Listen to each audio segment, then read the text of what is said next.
안녕하세요, 여러분. 인생 역전이라는 말 들어보셨나요? 최근 며느리 덕에 인생 역전을 한 칠순의 할머니입니다. 며느리가 재미있는 게 있다며 저에게 추천해준 이 사연 채널이 요즘은 인생의 낙이 되었는데요. 며느리의 도움을 받아 작성하는 글이니 만큼 많은 분들이 즐겁게 들어주셨으면 좋겠네요. 제가 인생 역전이라고 표현한 데는 이유가 있답니다. 그 전까지의 인생은 참 제 입으로 말하기는 못하지만 정말 쓰레기통에 처박힌 인생이나 다름없었기 때문입니다. 사는 게 사는 것 같지 않았죠. 남들은 인생의 낙이니 뭐니 한 가지쯤은 다 있다고들 하는데 전 그런 취미 활동조차 없었습니다. 그런데 그것이 막내 며느리가 들어오고 나서야 변하게 된 것입니다. 막내 며느리의 첫인상은 수더분하지만 어딘지 모르게 총기를 내뿜는 인상이었어요. 자기 형들과 달리 약간은 어리버리하고 말귀를 잘 못 알아듣는 막내 아들과는 달리 똑부러지고 야무진 느낌이었죠.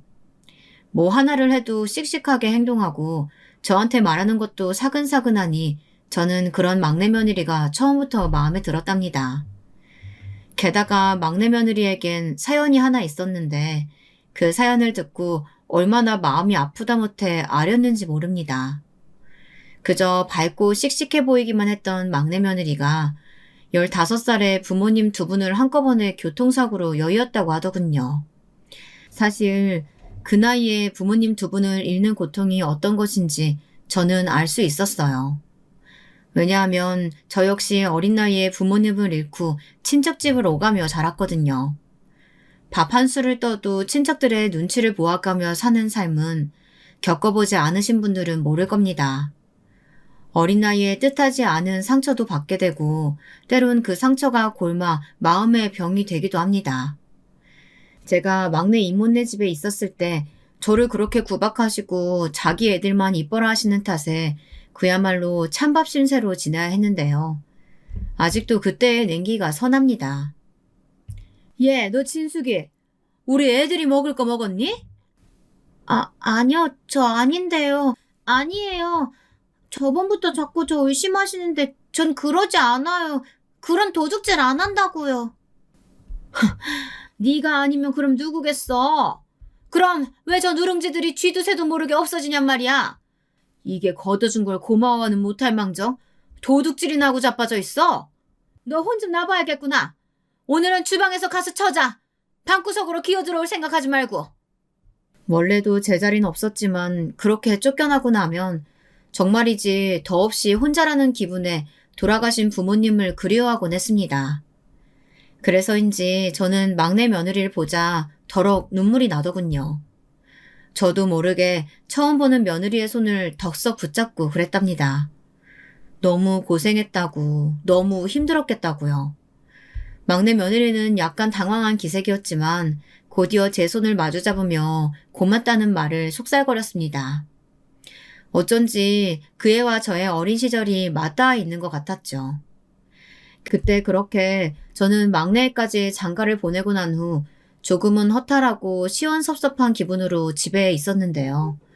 막내 며느리는 그런 제 기분을 알곤 종종 안부 인사도 오고 저녁거리를 사들고 왔다며 거리낌 없이 방문하더군요. 사실 요즘엔 며느리들이 시어머니 무섭고 싫어서 일부러 거리 둔다는 말도 있지 않습니까? 근데 막내 며느리는 그런 게 일체 없었어요. 저를 외면하지도 않고 살뜰히 챙겨봐준 유일한 사람이라고 해도 과언이 아닐 겁니다. 어머님, 저 왔어요. 제가 너무 자주 오는 건 아니죠. 그래도 어머니 좋아할 거 생각하니까 그냥 지나칠 수가 없더라고요. 얼른 밥만 차려서 같이 먹어요. 오늘은 아버님도 없이 혼자 있으시는 날이니까 제가 더 오래 있다 갈게요. 아이고, 이렇게 오지 않아도 된대도. 고맙구나, 참. 그나저나 가깝지도 않은 거리인데 택시라도 타고 오지 그랬어. 택시라뇨. 저희 집 코앞 버스 정류장에서 쭉 타고 오면 한 번에 오는데요. 창밖 구경도 하고 바람도 쐴 수 있어서 좋은걸요? 애기 갖기 전엔 이렇게 어머니와 오래도록 같이 있고 싶어요. 당시엔 저도 이렇게 쭈글쭈글한 노인네가 아니고 기운이 나름 팔팔했으니 며느리와 같이 밥도 차려 먹고 나가서 산책도 하며 여유 시간을 보내고 오곤 했답니다. 그 시간이 참 낙이라면 낙이었죠. 저도 모르게 우리 막내 며느리 언제 오려나 이렇게 기다리게 되었으니까요. 솔직히 말하면 막내 며느리를 제외한 첫째, 둘째 며느리들은 어딘지 모르게 제가 더 불편함이 느껴지는 며느리들이었어요. 친정이 부유해서 늘 비싼 옷과 가방으로 도배해서 시댁에 오는 첫째 며느리는 일단 집안일 하는 거 자체를 굉장히 싫어했어요. 제가 명절 음식도 하나하나 만들어 놓아야 했고요. 둘째 며느린 둘째 아들처럼 같은 의사였는데 항상 바쁘다는 이유로 명절을 다 지내고 나서야 시댁에 들러 밥 한 끼 먹고 가는 게 전부였답니다.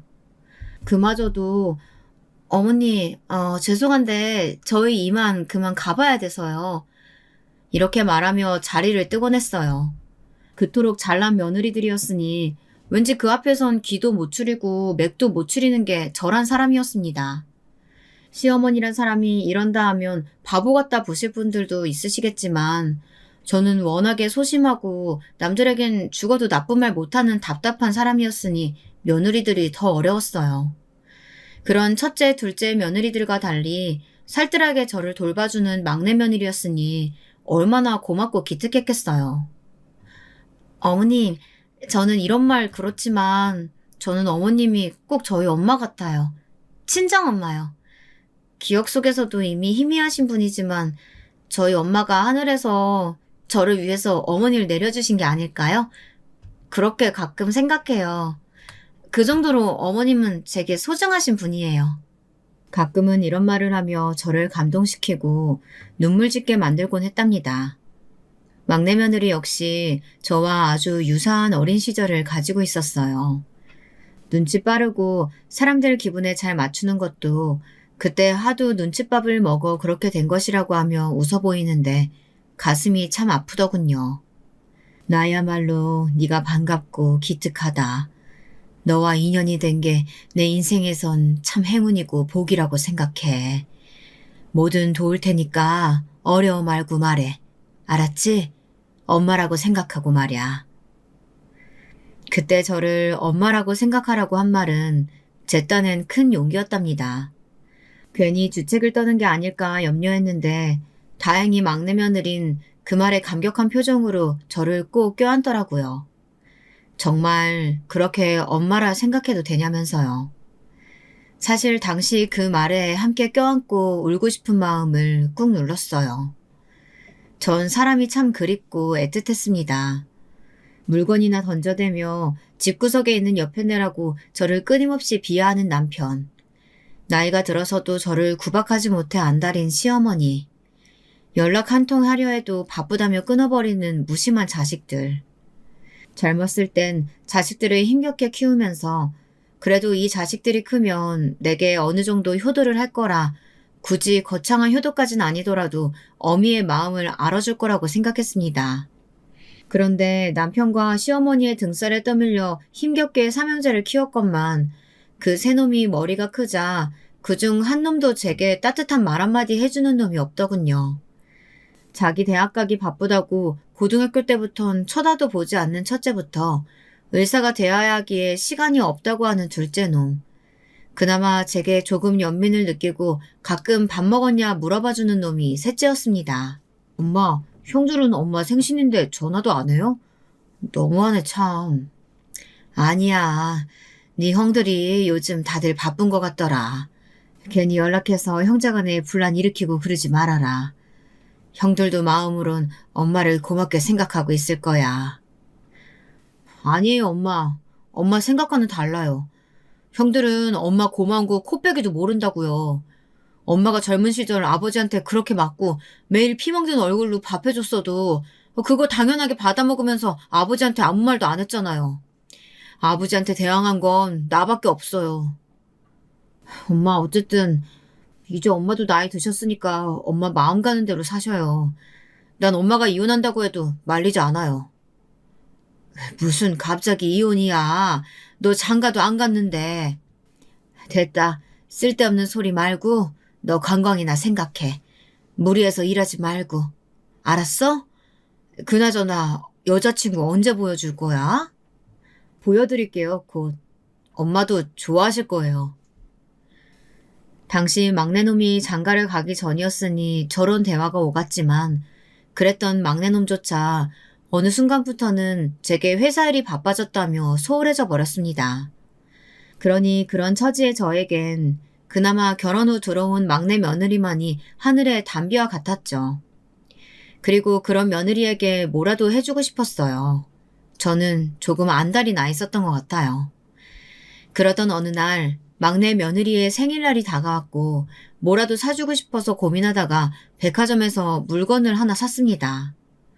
사실 마음이야 보석 달린 목걸이니 반지 이런 것들도 해주고 싶었지만 모든 경제권을 쥐고 휘두르는 남편이 알면 노발대발 할 것이었기 때문에 그럴 수가 없었어요. 겨우 고민해서 사게 된 것이 작은 은팔찌였어요.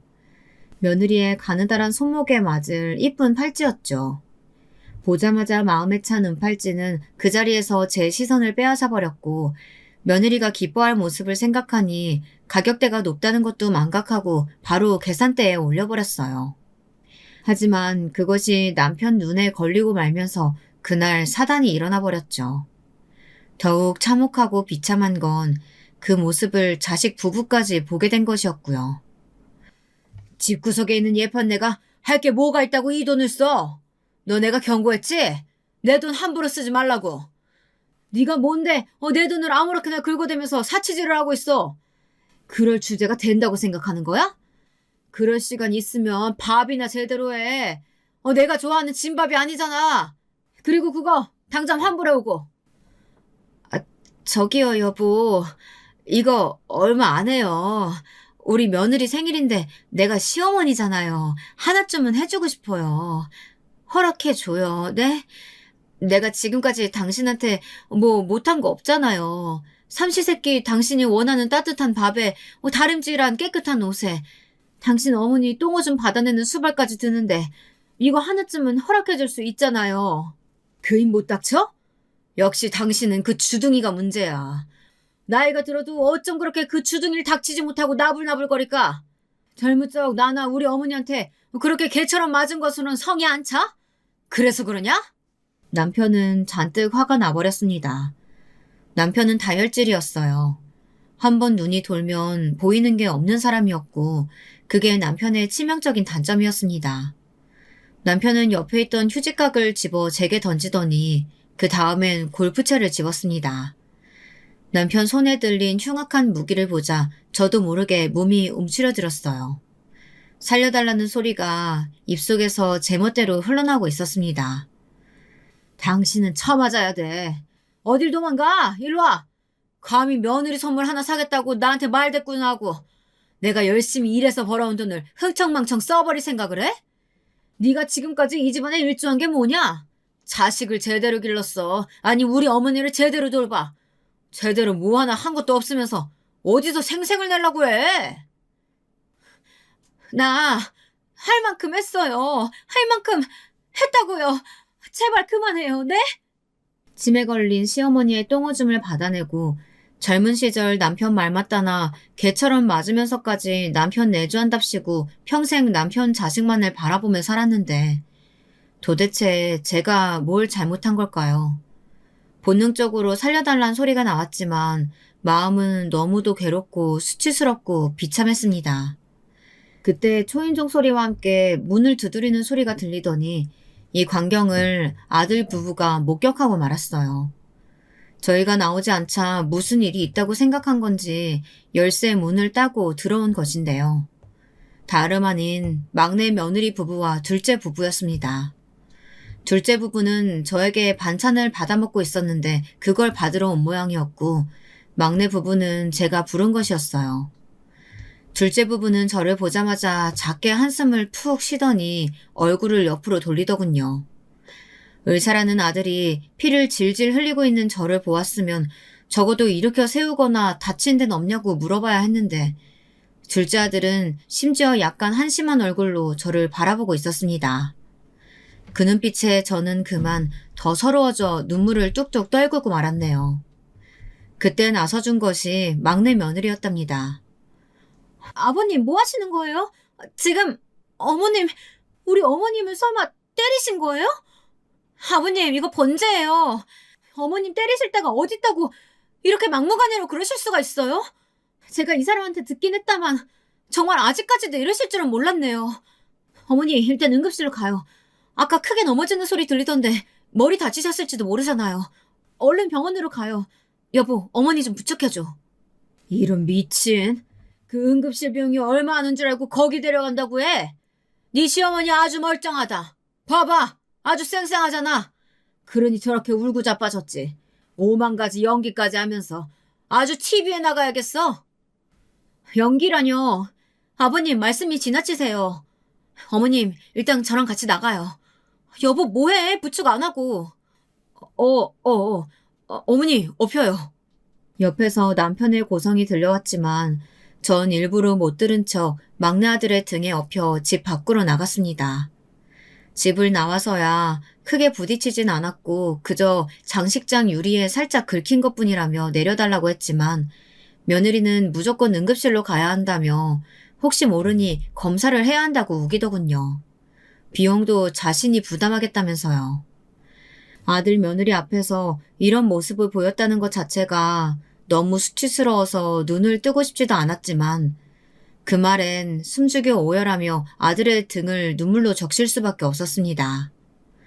남편의 이런 공격적인 성향은 젊었을 적부터 시작되었습니다. 시집 오기 전에 그저 조금 잘 노는 동네 오빠 정도였지 이런 성향이 있는 줄은 전혀 몰랐어요. 저를 맡아주신 친척분께선 집안에 돈이 없다며 얼른 저를 시집 보내려 드셨기에 더 성급하게 결혼을 추진하게 되었고요. 예, 너 꼭 그 남자한테 시집 가야 한다.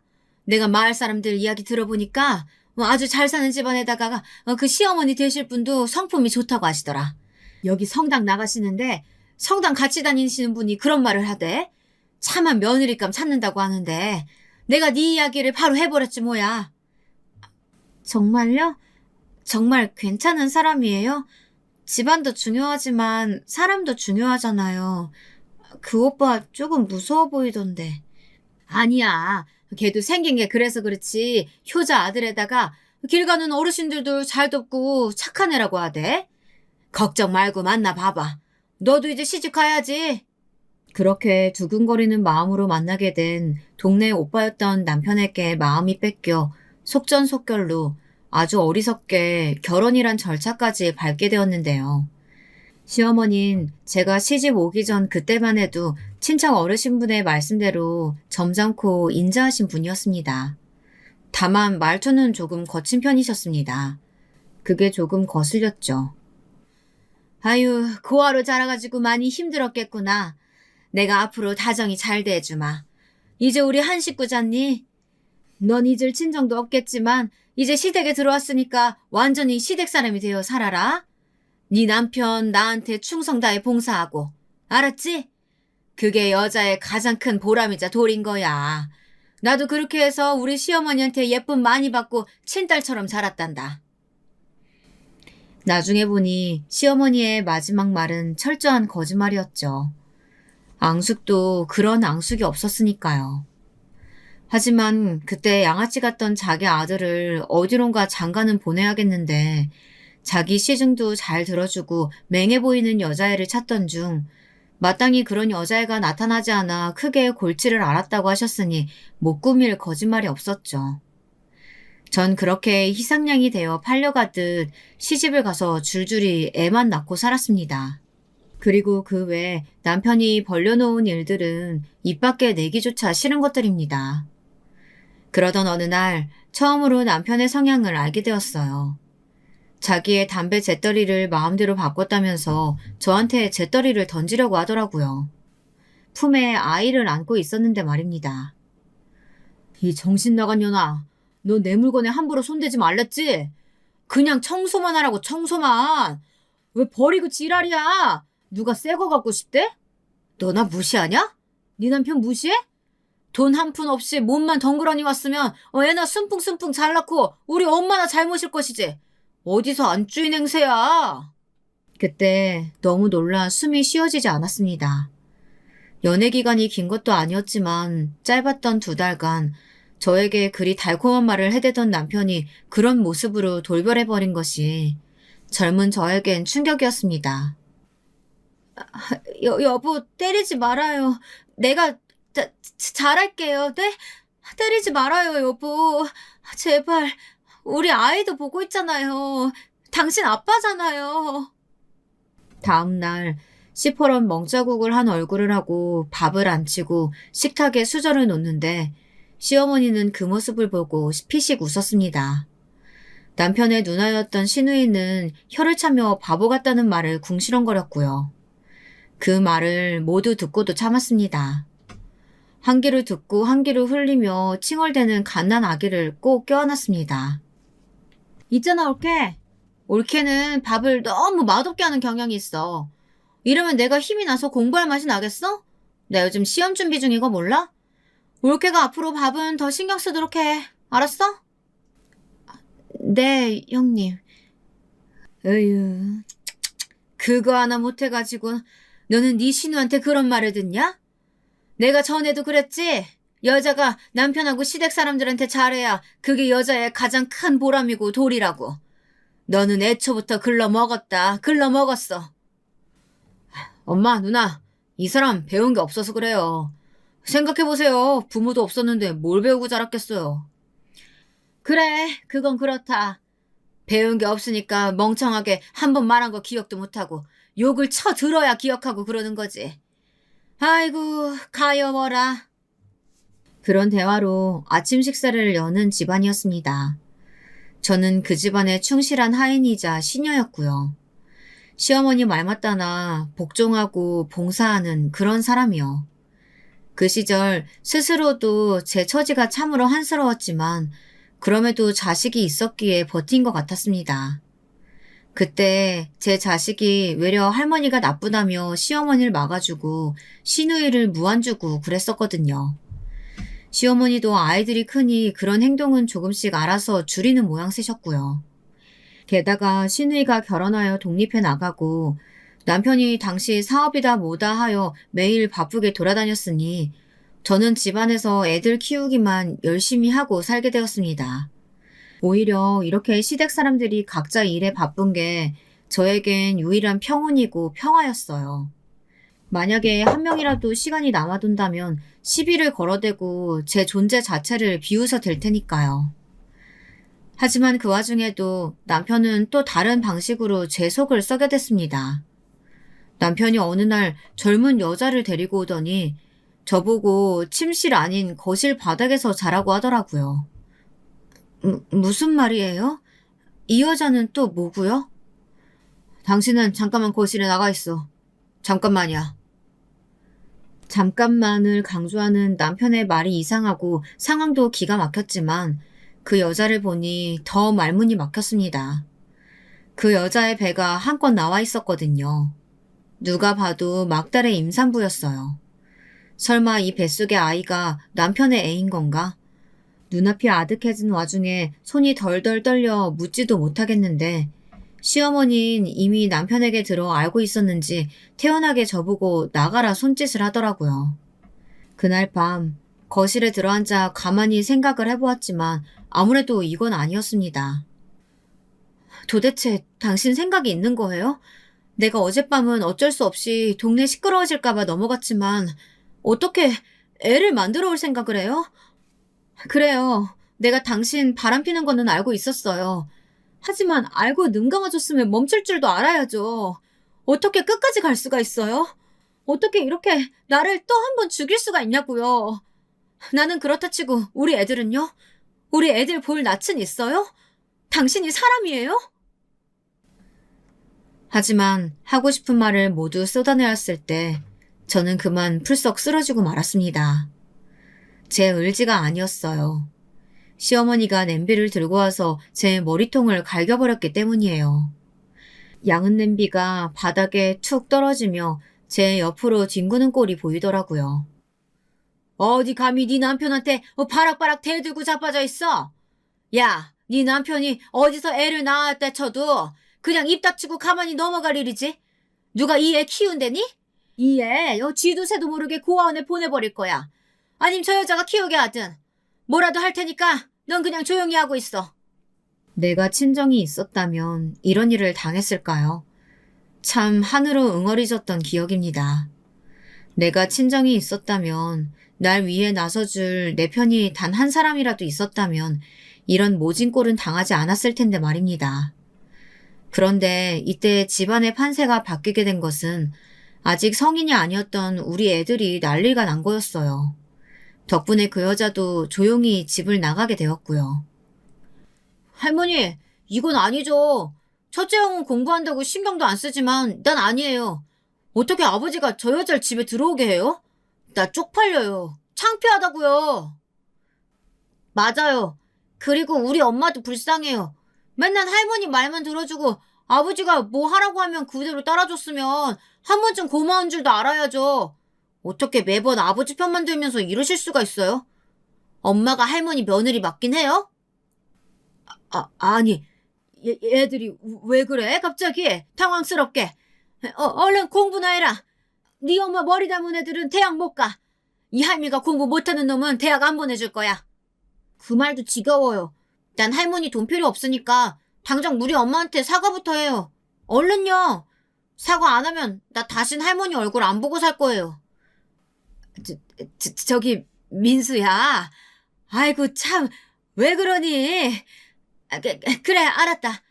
내 손주 말이니 내가 들어야지. 그래 미안하다. 미안해. 내가 실언했다. 때린 것도 미안하고. 됐니? 그때 제 아들 잘 키웠다는 생각 참 많이 했습니다. 특히 막내 아들이 그렇게 사과 안 하면 들고 일어설 거라고 강하게 주장하자 줍충거리며 물러서는 시어머니를 보고 더더욱 그런 생각이 들었죠. 그 때문에 버티고 살아올 수 있었습니다. 하늘이 내게 남편복, 시댁복은 주지 않았어도 자식복은 듬뿍 그 누구보다도 많이 주셨으니까요. 내 자식들 참으로 고맙구나. 잘 자라겠어. 이대로만 커준다면. 그래, 나도 내 자식들이 크고 나면 이 집에서 나가 살 거야. 나가서 자유롭게 살고 말 테야.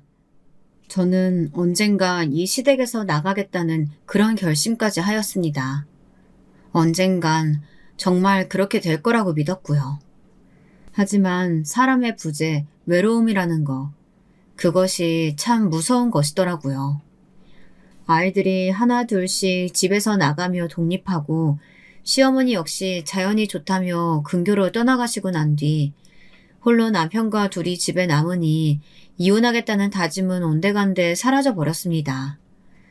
어렸을 적 빈집에 쓸쓸히 남아있던 그 기억이 제게는 몹쓸 상처였나 봅니다.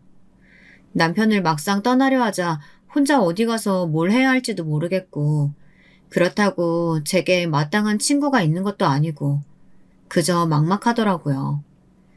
자유롭게 새처럼 살겠다는 결심이 무색하도록 저는 그렇게 현실의 막막함에 주저앉아 버렸죠.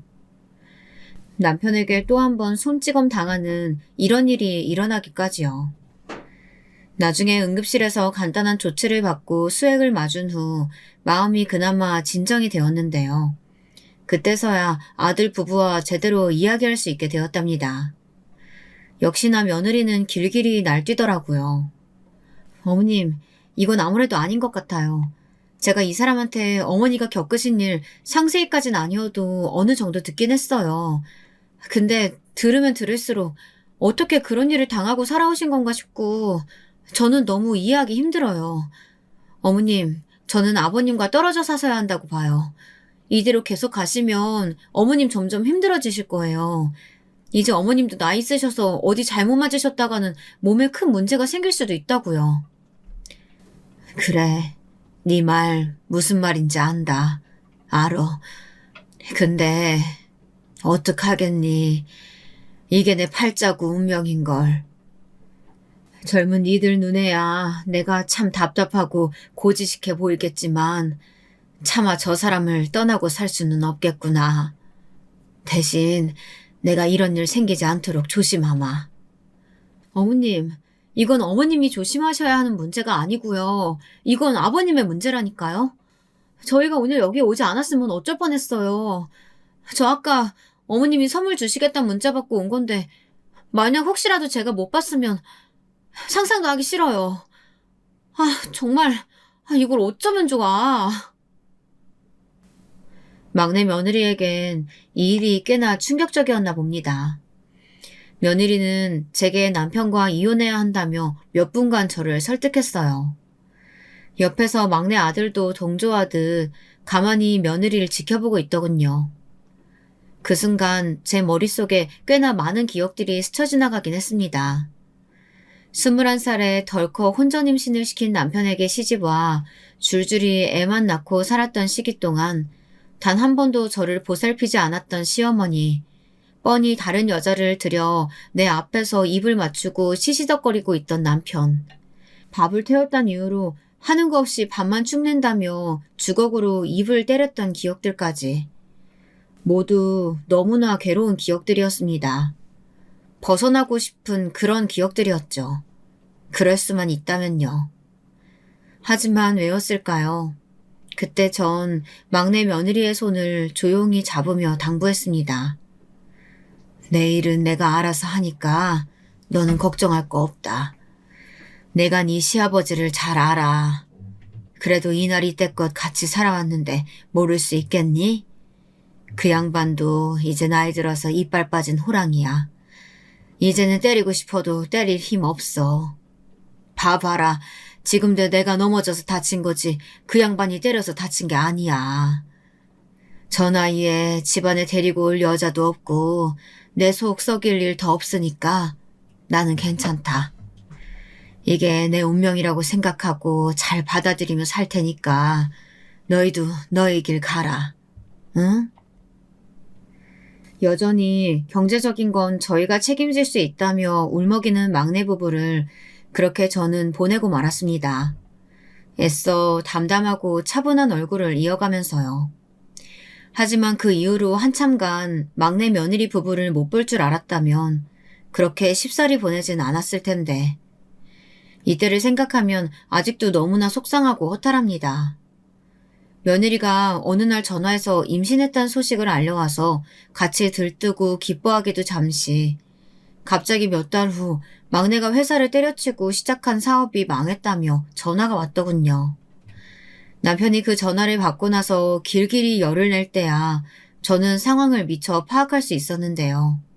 아니 이놈 자식이 어떻지 아비한테 돈을 달라 말라 개난리를 치고 있어. 내가 무슨 지 돈줄이야? 어디 개만도 못한 자식이. 당신 그게 무슨 말이에요? 우리 아들이 왜요? 무슨 일 있는 거예요? 그래 있지.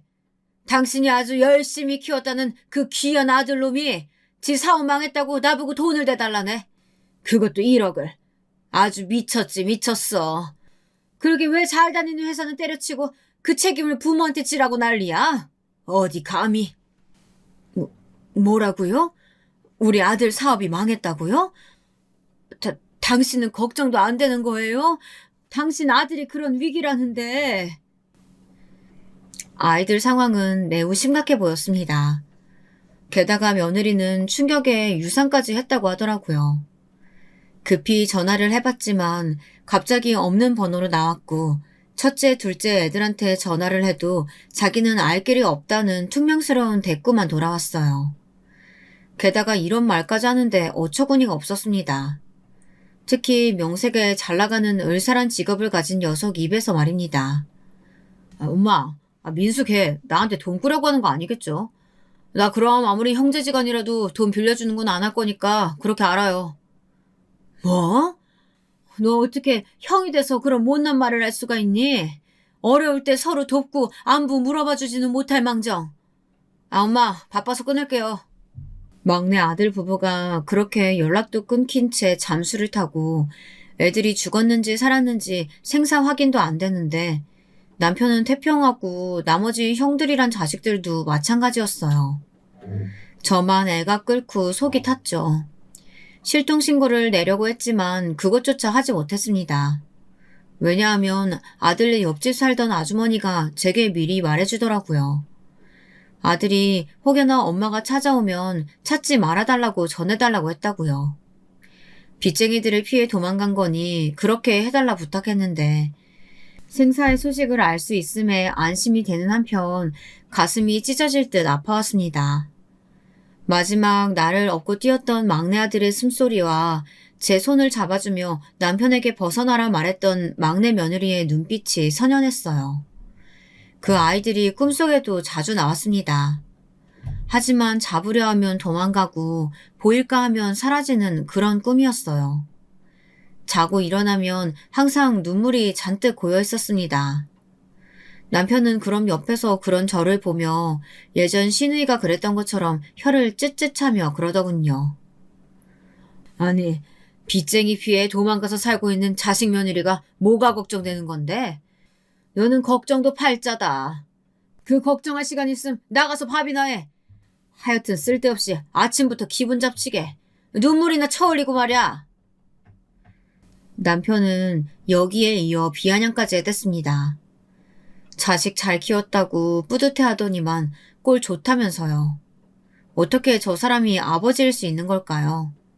저한테 하는 건 무식하고 뻔뻔한 기질 못 버려 사람이 영 망해버린 거라고 쳐도 어떻게 자식한테까지 저리 매정할 수 있는 건지 말이죠. 그때부터 아마 제 속에선 천천히 불이 붙기 시작한 것 같습니다. 그리고 전 그때 남편에게 처음으로 제 소리를 내었습니다. 당신 말 조심해요. 내 아들이고 내 며느리예요. 내 식구가 그리 힘들게 살고 있다는데 그렇게 말하는 당신이 비정상이라고요. 그러니 막말하지 말아요. 적어도 내 앞에선요. 알아들었어요? 남편은 곧바로 흥분하여 잔뜩 얼굴이 벌개졌지만 당당히 문을 닫고 집 밖으로 나가버렸답니다. 그 후 전 오매불망 절을 다니며 아들 부부만을 기다렸어요. 그리고 그러던 어느 날 그토록 기다리던 아들 부부 소식이 들려왔습니다. 바로 사라진 그날부터 5년 후였습니다. 아들 부부가 조용히 제게 연락을 했는데 저만 보자고 하더군요. 의아하긴 했지만 일단 조용히 저만 움직여서 그곳으로 향하게 되었습니다. 어머님, 너무 보고 싶었어요. 그동안 잘 지내셨죠? 오랜만에 본 며느리와 아들의 행색은 참으로 초라했습니다. 잘 먹지도 못했는지 며느리 얼굴이 너무 많이 상해 있었어요. 아이들은 작은 고시원에서 식당이며 공장일이며 닥치는 대로 뭐든 하면서 그렇게든 겨우 살아가고 있다고 했습니다. 하지만 아직 빚은 갚지 못했다고 했어요. 자기를 쫓는 빚쟁이들이 있기에 조용히 저만 보자고 했다고 하고요. 엄마, 아직 빚은 다 갚지 못했어요. 그래도 언젠간 꼭 갚아서 당당하게 엄마 앞에 나타날 테니까 조금만 지켜봐 주세요. 그래, 그럼 당연히 그럴 거다. 엄만 기다릴 거야. 그나저나 미니 넌 얼굴이 너무 상했구나. 힘들지? 괜찮아요, 어머님. 사실 어머님이 너무 보고 싶어서 몇 번이나 연락하고 싶었는데 괜히 제가 걱정만 끼쳐드리는 것 같아서 쉽사리 못했어요. 어머님이 해주시는 그 김치가 얼마나 먹고 싶었는지 몰라요. 장조림도. 참 많이 생각나고요. 아이들은 어찌나 모진 고생을 했는지 약간은 둘 다 눈빛이 퀭해 보였습니다. 일단 저는 급한 대로 준비한 돈을 아이들 손에 넣어주었어요. 놀라는 눈빛으로 보는 아이들에게 제가 몰래 모아둔 비상금 같은 거니 써도 된다고 말했습니다. 실제로 그 돈은 정말 제 친척 어르신들이 돌아가시면서 작게나마 유산같이 남기신 돈이기도 했습니다. 이럴 때 아이들에게 쓰일 수 있어서 참 다행이더라고요. 저는 아이들이 사는 허름한 고시원 앞까지 눈물로 배웅을 하곤 다음날 급하게 장조림과 김치를 담가 고시원 아주머니에게 맡겼습니다. 그 안엔 며느리를 향한 편지까지 담았죠. 미니야, 처음 네가 들어왔을 때 그리 딸같이 살갑게 굴어 너를 내 복덩이라고 생각했었다. 그런데 너와 함께할 시간이 이렇게나 짧아질지 미처 상상도 못했구나. 내 아들 버리고 떠날 수도 있었지만 그러지 않고 꿋꿋이 옆에 남아 살아주는 네가 나는 참 안쓰럽고 그렇단다. 너희를 믿고 기다리고 있을 테니 힘내거라. 언젠가 살다가 힘들 때면 엄마를 꼭 찾아와. 엄마가 되어주겠다는 약속, 그것을 기억하며 적어내려간 편지였습니다. 그렇게 집으로 돌아와선 아이들을 만났다는 이야기는 절대 가족들에게 하지 않았습니다. 조심스레 연락하고 조심스레 만나며 가끔씩 돈을 주고 오곤 했습니다. 다행인지 불행인지 씁쓸하게도 아무도 사라진 막내 부부에게 관심이 없어 걸리지 않을 수 있었죠. 아마 남편이 제게 남겨준 유산이 있다는 걸 알면 당장 달려들었을 텐데 그것만은 반드시 막아야 했기에 조심하고 또 조심했어요. 그리고 묵묵히 기다렸어요. 어느덧 제 나이가 어느덧 칠순이 되었을 때였는데요. 그간 첫째 아들 부부도 나름 잘 살고 있었고 둘째 아들 부부 역시 자기들 병원에서 억대 수익을 올리고 있다는 소식을 들었지만 저에게 용돈을 준다거나 어버이날 찾아오는 행동은 전혀 하지 않았어요. 남편은 그런 애들을 흉보곤 했습니다. 제가 잘못 키워서 애들이 저 모양 저 꼴이 된 거라면서요. 네가 애를 똑바로 키웠어 봐라. 다른 노인네들은 호화 관광이니 이런 거 갈 때 우린 집구석에 처박혀서 이러고 있나. 이게 사는 거냐? 참나. 그게 왜 내 탓이에요. 그만 좀 하고 밥이나 먹어요. 뭐야? 나이 들더니 입이 아주 살았다? 나이 들고선 저도 같이 늙는 처지에 할 말은 하고 살았지만 시어머니가 돌아가시고 난 후 남편은 어딘지 모르게 더 괴팍해졌습니다. 그전에도 물론 손찌검을 하고 여자 만나고 돌아다니며 제 속을 썩여댔지만 나이가 들어서 그런지 괜히 작은 거에도 히스테리를 부리고 하루 종일 혼잣말로 불평불만을 토로하더군요. 가끔은 저 사람을 정신병원에라도 데려가 약이라도 먹여야 하나 그런 생각이 들 정도였습니다. 참 살 날이 얼마 안 남았다는 생각이 들어 그런가 유독 씁쓸하고 외로운 나날들이었습니다. 그런데 그때 기적 같은 일이 나타났죠. 바로 막내 부부가 돌아온 것입니다. 막내 부부는 금이환영을 했습니다. 말 그대로 금이환영이요. 여느 날처럼 시래기 된장국을 끓이고 조심스레 국물을 한술 뜨고 있을 때 갑자기 저희 집 앞에 외제차 한 대가 도착했는데 거기 아들 부부가 내렸어요. 사실 아이들이 거주지를 지방으로 옮기고 난 후엔 1년에 한 번 내지 2년에 한 번 얼굴을 보다가 저도 나이가 들고 하니 거동이 불편해 최근 몇 년간은 전화로만 소식을 주고받고 있었어요. 최근에 주고받은 소식이 새롭게 시작한 사업이 드디어 잘 풀려가고 있다는 소식이라 기뻐하고 있었는데요. 이렇게 금이환영할 줄은 몰랐던 거죠. 어머님, 아버님, 저희 왔어요. 저희가 너무 늦었죠? 세상에, 너 민수 아니냐? 아니, 너 셋째 며느라기까지. 이게 어떻게 된 일이야? 게다가 이 선물들은 또 뭐고? 저 차는 설마 너희 차냐 설마? 남편이 애들의 차림새 갖고 온 선물에 더 관심이 많은 듯 놀라하며 추접한 몰골을 보이는 동안 저는 그만 너무 기뻐 울음을 터뜨리고 말았습니다. 어머님, 제가 일찍 온다고 해놓고 이렇게 늦어져서 죄송해요. 이제 제가 어머님 모시고 살 거예요. 확실히 며느리의 얼굴에선 전보다 나이 든 티가 나기는 했지만 누가 봐도 중년의 우아한 사모님 같은 모습이었습니다. 드디어 핀 얼굴에 제가 더 감격스러워 며느리를 껴안고 눈물겨운 상봉을 했어요. 하지만 그 사이에도 남편은 아이들이 도대체 어떻게 성공한 건지 그 부분을 더 알고 싶어 안달이 나 있더군요. 자신에게 콩고물이라도 하나 떨어질까 잔뜩 기대하는 눈치였습니다. 아니, 나는 니네가 물론 잘 돼서 이렇게 돌아올 줄은 알았는데 이 정도일 줄은 상상도 못했다. 대단하다. 정말 대단해. 게다가 우리 막내 아가 너는 옛날부터 아주 영특했잖니. 나는 네가 뭐라도 하나 해낼 줄 알았다. 네, 아버님 감사해요. 실은 내가 요즘 비트코인에 투자 잘못했다가 거의 전 재산 가까운 돈을 잃어버렸거든. 아주 우울하던 찰나였는데 니네가 오니 살맛이 나는구나. 나는 니네랑 함께 살아도 좋다. 니네만 좋다면야. 아니면 니네 사는 고급스러운 아파트 옆에 우리 집 하나 마련해줘도 괜찮고. 남편의 노골적인 말에 점점 제 인상이 찌푸려지더군요. 어쩜 이렇게 변한 게 하나도 없는지. 이 사람은 제가 아이들을 어떤 마음으로 기다렸는지 모를 겁니다. 매일 절에 다니며 아이들을 위해 빌고 빌었습니다. 부디 건강하길, 무탈하길, 그렇게 돌아오길요. 그런데 아이들이 정작 가장 힘들 땐 나 몰라라던 사람이 저러고 있으니까 화가 치밀어 오르더군요. 아버님 집을요? 그래, 돌아왔으니까 이제 효도해야지. 당신 그만 좀 해요. 애들 왔으면 그냥 환영이나 해줄 거지. 무슨 아파트며 돈 얘기를 해요. 그런데 그게 남편의 심기를 단단히 건드렸나 봅니다. 남편이 괴팍스러운 표정으로 저를 노려보더니 이내 부엌으로 들어가 냄비 하나를 가져와 그대로 제 몸 이곳저곳을 내리치기 시작하더라고요.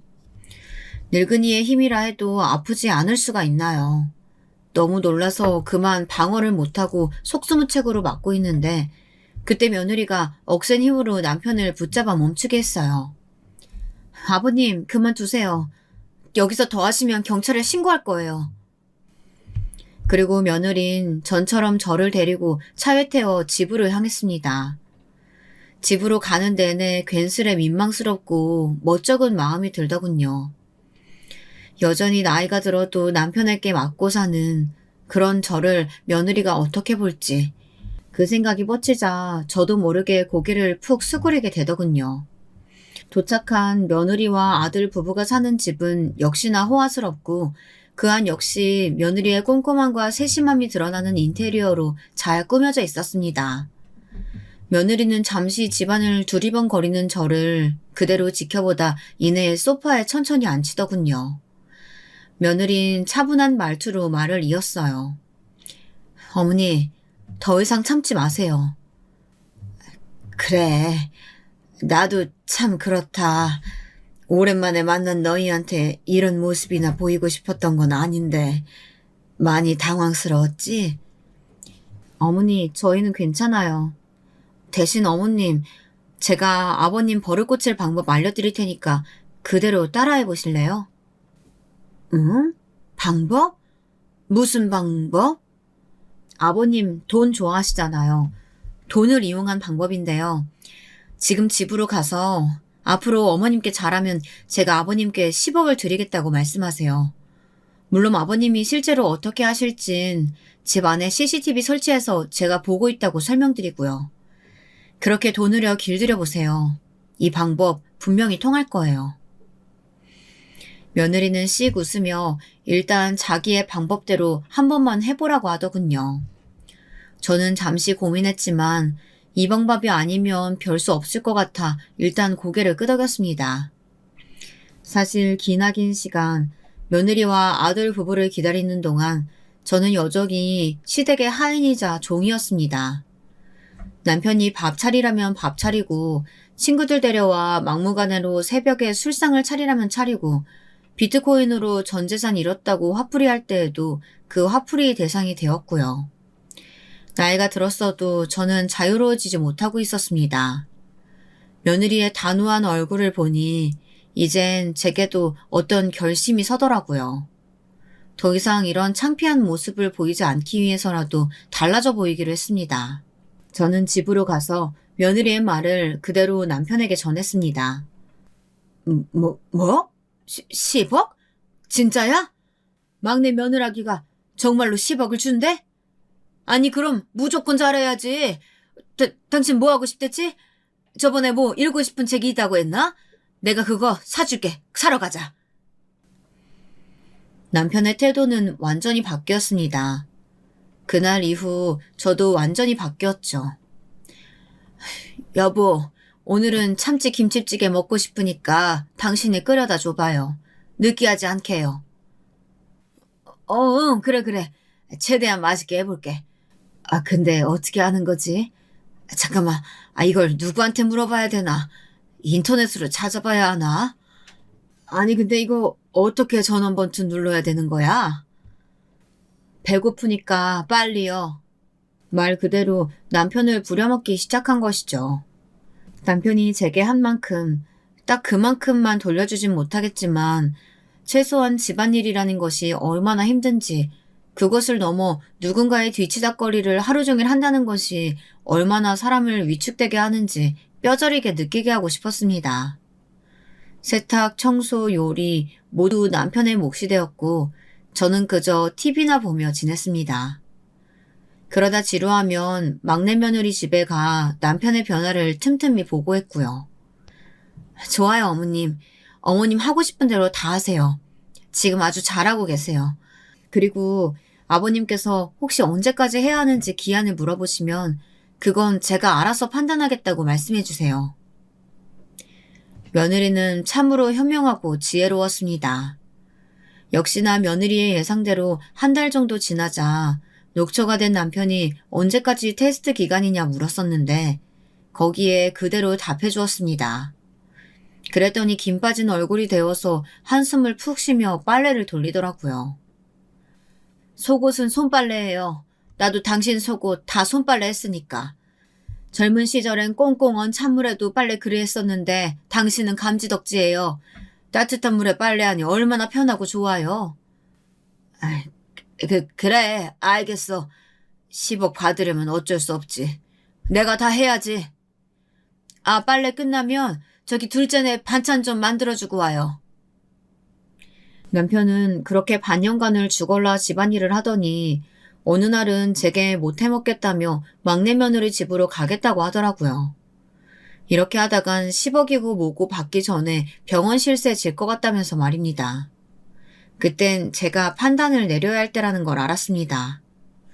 지금껏 남편을 고생시킬 만큼 시켰으니 복수는 어느 정도 했고 이젠 갈라설 때가 되었다는 결정이요. 저는 남편에게 이혼 서류를 내밀었고 사인하라고 당당히 요구했어요. 자, 사인해요. 만약 여기서 나한테 해코지하려 들면 경찰 대기하고 있으니까 바로 경찰 출동할 거예요. 그러니 순순히 이혼해요. 그제야 남편은 이 모든 것이 저의 계략이었다는 것을 알았는지 분노를 터뜨렸습니다. 하지만 후회한다고 해서 뭐가 달라지겠나요? 자신의 욕심이 자초한 일이었는걸요. 오히려 저의 당당한 태도에 위축된 남편은 알겠다며 구질스럽게 눈물을 떨구었어요. 모든 건 당신의 욕심이 자초한 일이니까 내 원망할 생각 말아요. 그리고 노파심에 말하는 건데 막내 아들 부부 앞에서 나타날 생각은 말아요. 당신이 버린 가족, 당신 찾지도 않을 거고 그리워하지도 않아요. 그냥 이대로 평생 혼자 살다 죽어요. 그리 말하곤 저는 막내 며느리가 기다리고 있는 차를 타 새롭게 마련된 보금자리로 향했습니다. 막내 며느리가 저의 이혼에 대한 생각을 지지해주며 자기네들 집 바로 옆에 너무나 이쁜 집을 마련해 주었거든요. 제가 평생 단 한 번이라도 이런 집에서 살 수 있을까 하는 그런 집을요. 그래서 지금은 막내 며느리와 함께 여행도 다니고 쇼핑도 다니며 행복하게 살고 있답니다. 저에겐 정말 말 그대로 복덩어리이고 은인이죠. 앞으로도 우리 며느리 아들과 함께 다복한 가정을 이루며 살아가고 싶습니다. 참고로 아들도 철이 많이 들어서 저를 아주 잘 챙기고 있어요. 이만하면 제 인생 성공한 거 아닌가 싶습니다. 그렇지 않나요? 너무 시샘하지 않으시길 바라며 여기서 제 글은 마치겠습니다. 안녕하세요. 저는 사연 채널을 듣기만 하던 청취자였지만 오늘은 제 이야기를 하고 싶어 사연을 보내봅니다. 여러분은 혹시 인생 대박, 로또 당첨 같은 일이 자신에게 있을 거라 믿으시나요? 저는 절대로 믿지 않는 사람 중에 한 명이었습니다. 그런 일이야 세상에 있겠지만 저와는 다른 세상의 이야기라고만 생각하고 있었지요. 그런데 얼마 전 저에게 기적 같은 일이 생겨 이렇게 급히 컴퓨터 앞에 앉게 되었습니다. 먼저 제 소개를 하자면 저는 평범하게 회사를 다니고 있는 50대 가장입니다. 시간이 뭐라고 어느덧 머리 빠지고 배 불뚝 나와 완전히 아저씨가 되어버렸지만 그런 저에게도 청춘이 있었고 마냥 철모르는 아이였을 때가 있었지요. 오늘은 그 시절 이어진 인연에 대한 사연을 여러분들께 들려드리고 싶습니다. 저는 바닷가가 보이는 마을에서 자랐습니다. 저는 제가 자란 곳이 참 좋았어요. 날이 좋을 때는 물속으로 풍덩 뛰어들어 수영을 할 수 있었고, 좋아하는 동네 꼬마들과 모여 함께 모래놀이도 할 수 있었고, 관광객들이 놀러 오면 구경하는 재미에 시간 가는 줄 몰랐으니까요. 아이들과의 약속은 항상 바닷가였어요. 지겨울 법도 한데 그 시절엔 그곳에서 하루 종일을 보내도 재미있었습니다. 허나 이곳을 누구보다 사랑했던 제가 갑작스럽게 이사를 하게 된 건 바로 어머니가 갑작스럽게 집을 나가면서부터였어요. 어느 날 학교에 돌아와 엄마 하고 불렀더니 반응이 없어 울었던 기억이 납니다. 그리고 그날 아버지는 저를 붙잡고 말씀하셨죠. 네 엄마 다른 남자랑 바람이 나서 나가버렸다. 바람이요? 그래, 우리 버리고 나갔어.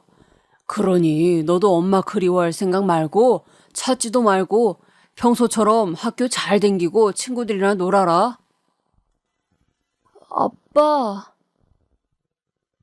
아빠의 그 한마디는 저에게 청천벽력과도 같았습니다.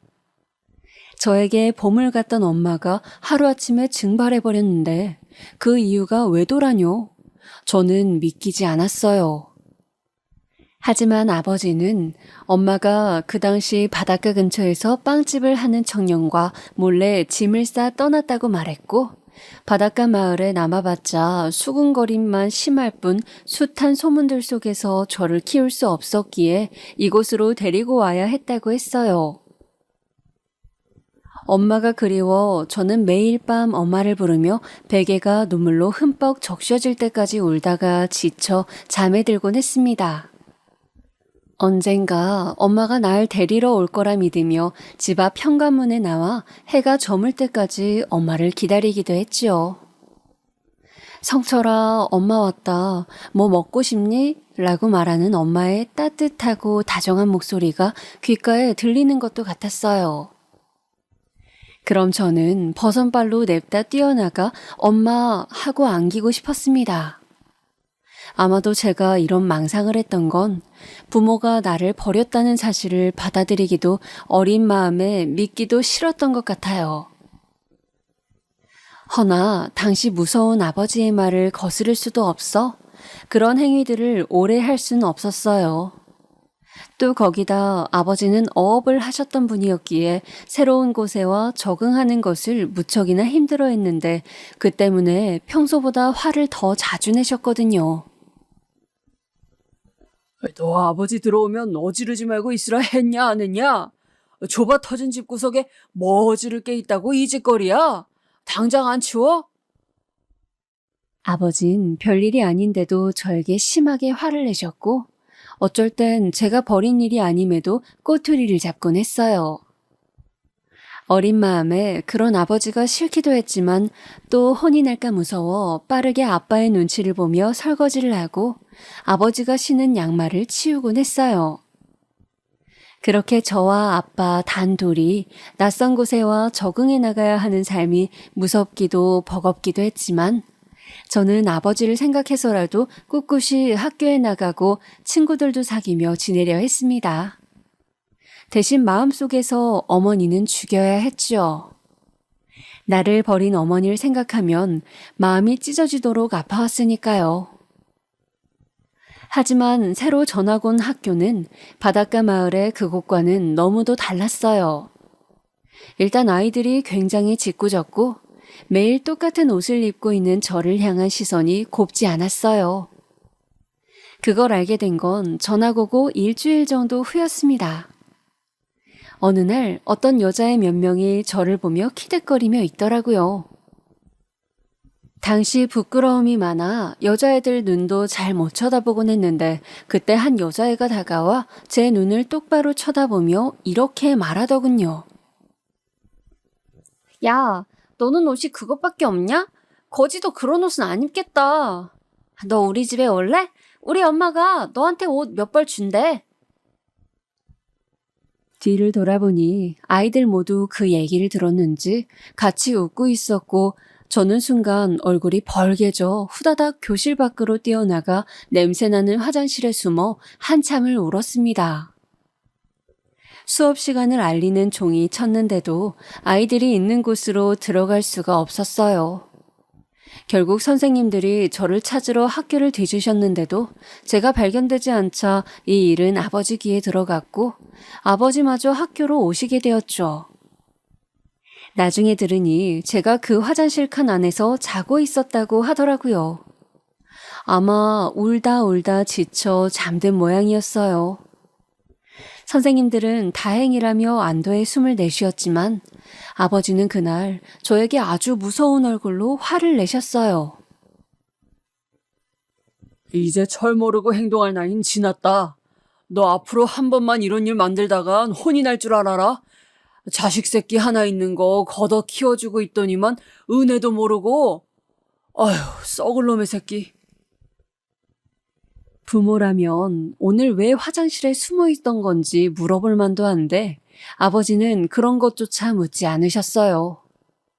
한 번만 더 이런 일을 만들면 가만두지 않겠다고 엄포만 놓으셨고 저는 회초리를 피하기 위해 얼른 알겠다고 고개를 끄덕였습니다. 그런데 학교에서 아이들의 괴롭힘은 여기서 끝나지 않았어요. 그 다음 날부터 학교에 가니 아이들이 저와 눈도 마주치지 않으려 하더라고요. 거기서 끝나면 다행이었지만 어떤 아이들은 제가 지나가면 코를 쥐어싸는 둥 거지 냄새가 난다는 둥 대놓고 놀려대기 시작했어요. 제가 말 못하고 가만히 있자 그 괴롭힘은 더 심해져 제가 도시락을 못 가지고 오는 날엔 거지 집에 밥도 떨어졌다며 아주 말도 못하게 괴롭혀댔지요. 나중에 아이들의 따돌림을 괴롭힘을 눈치챈 선생님이 그만하라고 같은 친구끼리 그러는 거 아니라고 아이들을 타이르려 하셨지만 원래 어린아이들일수록 더 영악하고 못된 구석이 있잖아요. 나는 거지랑 친구 안 해요. 내가 왜 거지랑 친구예요? 야, 너 말해봐. 우리가 너 친구야? 하면서 저에게 더 큰 상처를 주더라고요. 그 말을 듣는 순간 저도 제 자신이 정말 거지가 된 것 같은 기분에 엉엉 울면서 집으로 갈 수밖에 없었습니다. 사실 이 모든 건 맨날 똑같이 입는 옷 때문에 시작된 거였으니 아버지에게 옷 한 벌만 사달라고 헌 책가방 말고 다른 책가방 갖고 싶다고 말 한마디만 하면 되었으나 저는 알고 있었습니다. 아버지가 절대 제 부탁을 들어주지 않을 것을요. 오히려 회초리까지 드실 게 뻔했으니 그럴 수가 없었지요. 다만 이때 가장 생각난 사람은 외려 어머니였어요.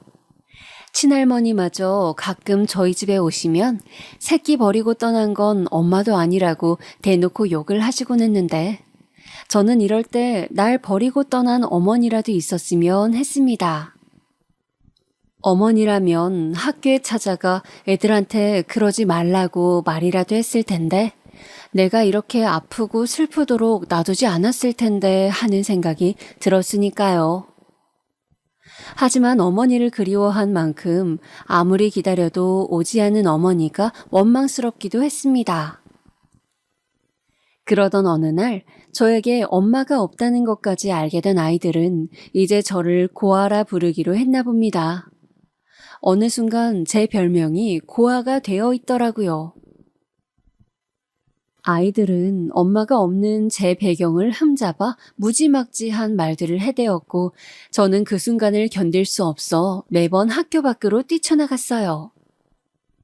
그리고 집으로 돌아오면 일찍 왔다고 아빠에게 매를 맞았고요. 제가 아버지에게 아이들이 엄마가 없다고 놀려요 라고 말을 하면 아버지는 사내 새끼가 맞거나 돌아다닌다고 저를 한심하게 여겼습니다. 그렇게 아버지의 무관심 속에서 아이들의 괴롭힘 속에서 초등학교 시절을 보내다 보니 저는 점점 내성적이고 자존감 낮은 아이로 자라게 되었어요. 이제는 어느 누가 저에게 말을 거는 것도 두려웠고 행여나 말을 걸면 놀라 어깨를 떨 정도였지요. 저는 어린 나이임에도 너무 많은 상처를 받아 정신이 말짱한 상태가 아니었어요. 그런 제 상태를 눈치챈 사람은 당시 중학교에 올라가 처음으로 만나게 된 담임 선생님 뿐이었는데 선생님은 어느 날 저를 불러다 앉히고 이것저것을 물어보셨어요. 잘 기억은 나지 않아요. 선생님의 질문에 제대로 대답도 못했던 것 같고요. 근데 선생님은 아마 제가 다른 친구들에게 따돌림을 당했다는 사실을 들어 알고 있으셨던 것 같아요. 저를 위해 착하고 순한 짝꿍을 만들어주시는 등 수업 시간 외에도 저를 따로 불러 챙겨주시는 등 저를 참 많이도 이뻐해 주셨어요. 그런 선생님의 보살핌 덕에 그나마 저는 중학교를 포기하지 않고 다닐 수 있게 되었습니다. 그리고 이 선생님은 가끔 저에게 이런 말씀을 해주셨어요. 그 말씀은 제 가슴 속에 오래 살아남아 지금 이 나이대껏 남아있게 되었는데요. 성철아, 집이 가난한 건 부끄러운 게 아니야. 정말 부끄러운 건 네가 가난을 부끄러워한다는 거지. 선생님도 어린 시절에 집이 많이 불우했어. 선생님 엄마 아빠는 선생님에게 공부도 하지 말라고 전기세 아깝다고 말했을 정도였단다. 근데도 선생님은 열심히 공부해서 선생님이 되었어. 우리 성철이 같은 이쁜 아이들을 가르치고 싶어서 말이야. 그러니 어떤 상황에서도 포기하지 말고 어려움을 헤쳐나가는 방법을 알아야 한다. 알겠지? 네, 선생님. 그날도 아이들과 동떨어져 혼자 조용히 공부하고 터덜터덜 힘없는 발걸음으로 교실 문을 나가려던 때였는데 저를 붙잡고 하신 선생님의 그러한 말씀은 참 따뜻했습니다. 그리고 제게 참 많은 힘이 되었습니다. 선생님을 보면 아주 가끔 엄마가 생각나기도 했고 저 역시 꿈을 가져야겠다는 생각도 마음 한켠 들었지요. 꿈이라곤 전혀 없었던 어린 제게 마치 밤바다를 비추는 등대불처럼 선생님은 그런 존재였어요. 그렇게 저는 선생님 수업 시간에는 졸지 않고 열심히 수업을 듣기 시작했고 그러다 천천히 공부에도 흥미를 붙여가게 되었어요. 문제집도 없고 달랑 가지고 있는 건 교과서 하나뿐이었지만 저는 그 교과서를 참 많이도 보고 또 보았네요. 나중엔 교과서가 너덜거릴 정도로 보아 지나가던 선생님들이 놀랄 정도였어요. 공부하는 게 아주 재미있거나 바닷속에서 수영하는 것만큼 행복한 일은 아니었지만 적어도 제 힘든 가정 환경을 잊을 수 있는 유일한 것이었지요. 아버지가 술을 먹고 들어오는 날이 많아질수록 저는 공부에 더 몰입했고 아이들이 놀릴 때면 더더욱 연필을 쥐어잡았습니다. 그렇게 저만의 요령을 터득해 공부해 나가다 보니 어느새 저는 수석이 되어 있더라고요. 제가 공부를 잘하자 다른 아이들도 더는 저를 무시하지 못했지요. 선생님들도 저를 이뻐라 하셨고요. 늘 외톨이에 엄마 없는 고아 취급이나 받으며 자라던 제가 처음으로 다른 사람에게 인정받고 칭찬까지 받으니 그때부턴 저도 제 자신을 다르게 생각하기 시작했습니다. 자존감도 전보다 훨씬 높아졌고 이제는 누가 저를 놀린다 해도 맞대응할 준비가 되어 있었죠. 그런 자신감 넘치는 모습이 제 스스로도 참 마음에 들었어요. 하지만 저의 상황은 변해갔지만 집안 상황은 달라지지 않았어요.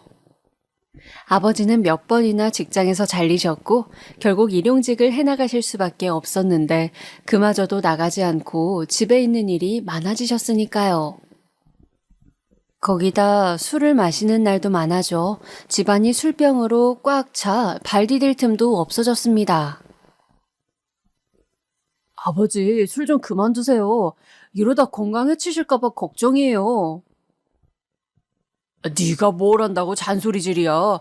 어따 대고 아버지한테? 네 일이나 잘해 임마. 어디 자식놈의 새끼가 부모한테 훈계질이야, 훈계질은. 제가 말려보려 해도 아버지는 도통 제 말을 듣지 않으셨어요.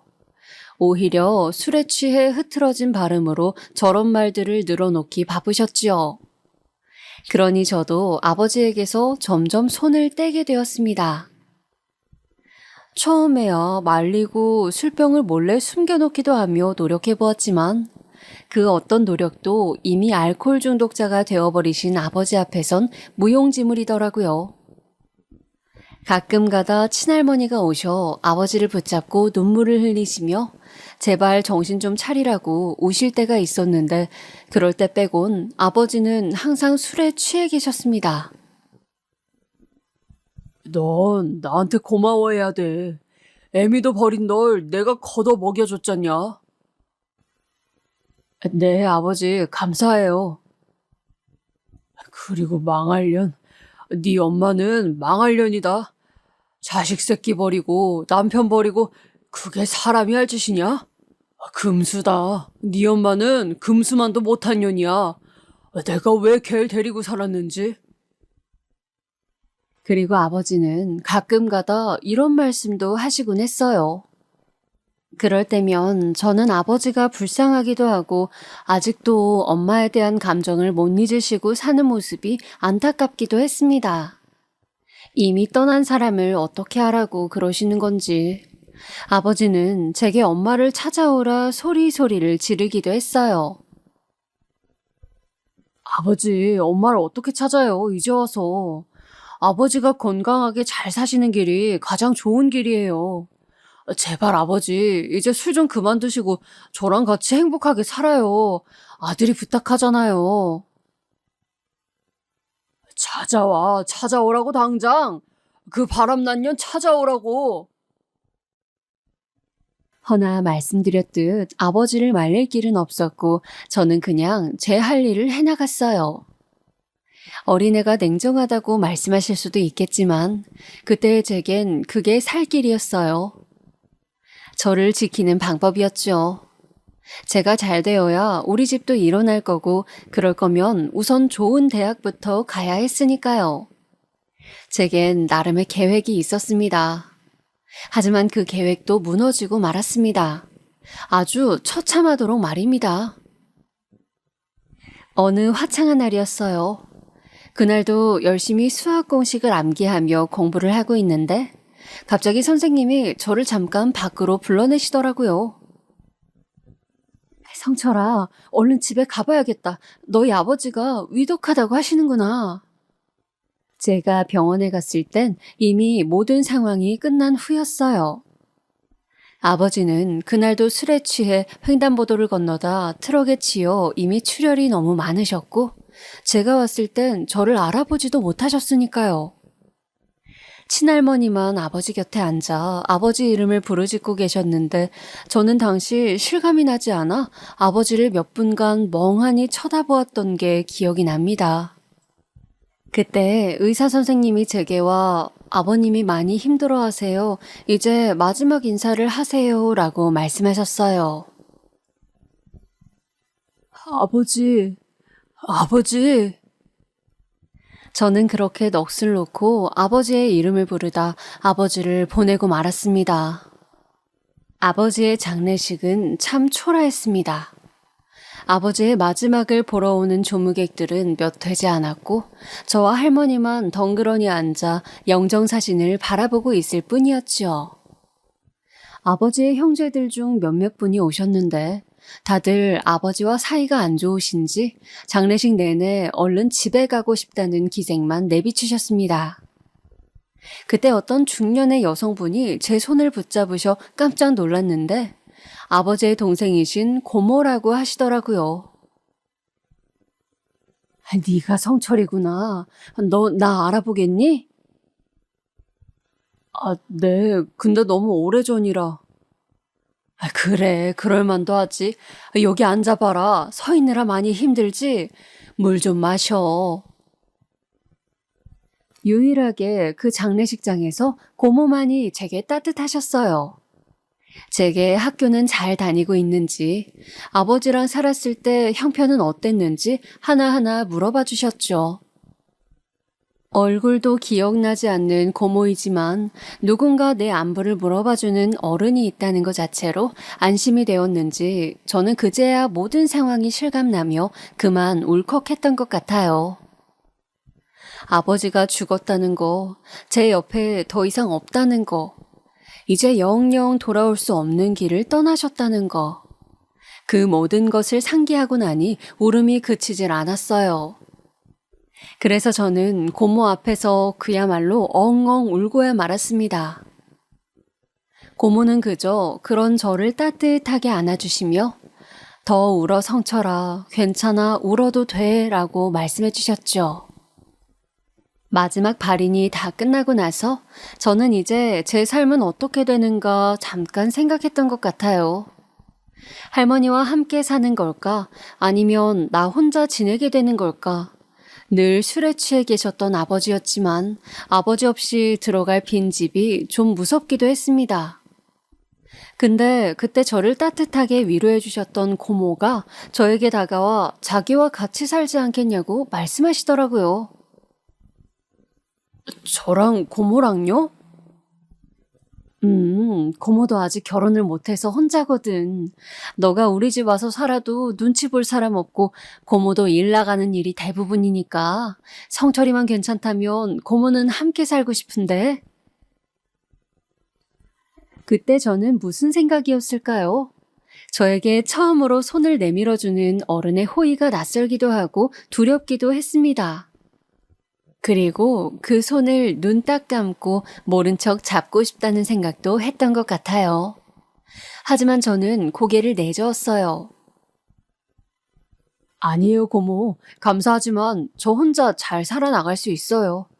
나중에 언제 고모 집 한번 들릴게요. 정말 괜찮겠니? 나는 네가 걱정이 많이 되는데.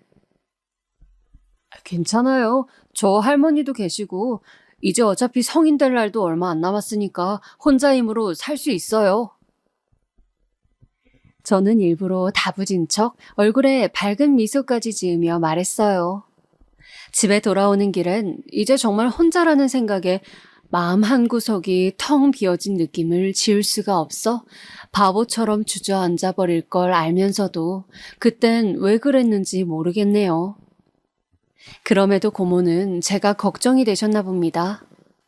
제가 집에 돌아간 이후에도 저를 보러 먼 지방에서 올라오셔서 바리바리 싸온 반찬들을 냉장고에 넣어주고 가셨어요. 아버지의 죽음 이후 처음 알게 된 고모는 저를 자식처럼 챙겨주셨어요. 나중에 들었지만 고모는 임신이 잘 되지 않아 한번 이혼을 당하신 아픔이 있다고 하더라고요.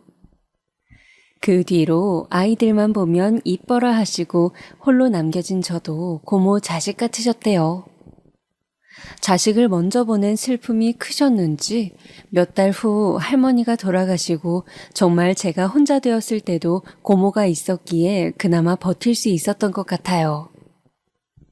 그러다 제가 대학을 갈 때쯤 고모는 제게 통장 하나를 건네셨어요. 고모, 이게 뭐예요? 성철아, 이거 고모가 열심히 모은 돈이야. 성철이 네가 꼭 써줬으면 좋겠어. 고모, 나 이 돈 받을 수 없어요. 고모가 어떻게 모은 돈인데. 비밀번호는 성철이 네 생일이야. 내가 구두쇠 기질이 있어서 돈을 잘 안 쓰고 모아놓곤 했는데 이렇게 쓰이라고 너한테 가라고 그랬나 봐. 고모는 이 돈으로 우리 성철이 공부시킬 수 있어서 무지 행복해. 성철아, 앞으로 인생에서 힘든 일 많았겠지만 그럴 때마다 고모가 우리 성철이 응원하고 있다는 거 기억하렴, 알았지? 문득 저는 고모의 얼굴을 바라보다 옛날 제게 잘해주셨던 선생님이 생각났어요. 그저 제가 행복해지길 바란다는 이유로 아무 대가 없이 자신의 것을 나눠주신 어른들이었지요. 저는 그날 고모의 온기가 담긴 통장을 받으며 제게 이런 선함을 베풀어 주신 어른들의 마음을 잊지 않겠다고 다짐했습니다. 저는 성적대로 우리나라 최고의 대학에 합격했고 좋은 회사에 들어가 이제는 어느덧 엄마 없는 고아라느니 가난뱅이라느니 하는 수식어를 떼고 한 집안의 가장이 되었습니다. 저는 회사에서 제 아내를 만났는데요. 아내는 무척이나 현명한 여자였어요. 제가 회사 생활을 힘들어했을 때 옆에서 도와준 사람도 아내였고 회사를 나와 제 회사를 차리며 힘든 시기를 보내고 있을 때도 묵묵히 기다려준 사람도 아내였어요. 사실 아내와 제가 연애를 하게 된 계기는 조금 재밌고 웃기기도 해서 잠깐 무거운 얘기를 던지고 말씀을 드려볼게요. 그날은 제가 회사 근처 커피숍에서 커피를 들고 업무를 하러 올라가는 길이었어요. 그런데 그날따라 엘리베이터가 말썽이더라고요. 어쩔 수 없이 커피와 무거운 서류철을 들고 한 칸 한 칸 위로 올라가는데 아내도 마침 뒤에서 숨을 헥헥거리며 올라오더라고요. 저희 회사가 13층이었거든요. 저와 아내는 둘 다 등산하는 기분으로 위로 올라가는데 문득 아내가 신고 있는 구두가 보였어요. 아내는 그 구두 때문에 더 힘들어하는 것 같았어요. 저 구두 벗고 올라가시는 게 어떠세요? 네? 구두요. 구두 때문에 더 힘드신 것 같은데 저 주세요. 아내는 고민을 하다 천천히 구두를 벗었고 저에게 구두를 넘겼어요. 근데 구두를 벗으니 아내 발이 말이 아니더라고요. 구두가 꽉 끼었는지 물집이 잡혀 있었고 하나는 터져 있었어요.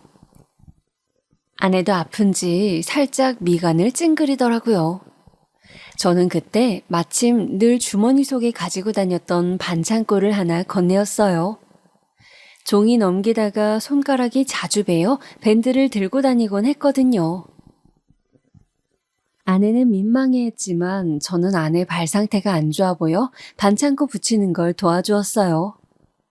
근데 그때 가까이서 본 아내의 얼굴이 무척이나 이쁘더라고요. 속으로 은근한 기류가 흐르는 걸 느끼었지요.